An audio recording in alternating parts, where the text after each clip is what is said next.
କହିବ ଆମ ଶରୀର ବିଷୟରେ। ଆମ ଶରୀରର କେଉଁ ଅଙ୍ଗରେ ତିଳକ ଓ ସିନ୍ଦୁର ଲଗାଉ? ଶରୀରର କେଉଁ ଅଙ୍ଗଟି ନଥିଲେ ଆମେ ସ୍ୱାଦ ଜାଣିପାରନ୍ତେ ନାହିଁ? ଗନ୍ଧ ବାରି ପାରୁଥିବା ଅଙ୍ଗଟିର ନାମ କ'ଣ? ଆଣ୍ଠୁଠାରୁ ଅଣ୍ଟା ପର୍ଯ୍ୟନ୍ତ ଅଙ୍ଗକୁ କ'ଣ କୁହନ୍ତି?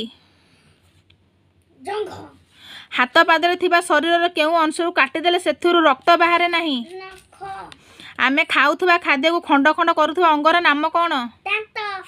ଶରୀରର କେଉଁ ଅଙ୍ଗରେ ଲାଗିଥିବା ମଇଳାକୁ ଆମେ ଲେଞ୍ଜରା କହୁ? ଶରୀରର କେଉଁ ଅଙ୍ଗର ମଇଳାକୁ ଗଇ କୁହାଯାଏ? କିଏ ଶରୀରର ସମସ୍ତ ଭାର ବହନ କରେ? ଖରା ବର୍ଷା ଦାଉରୁ ମୁଣ୍ଡକୁ କିଏ ରକ୍ଷା କରେ? କେଉଁ ଅଙ୍ଗ ସାହାଯ୍ୟରେ ଆମେ ଶୁଣିପାରୁ? ଆମ ଶରୀରର କେଉଁ ଅଙ୍ଗ ସାହାଯ୍ୟରେ ଦେଖିପାରୁ? ଗୋଡ଼ ଶରୀରର କେଉଁ ଅଙ୍ଗର ଅନ୍ତର୍ଭୁକ୍ତ?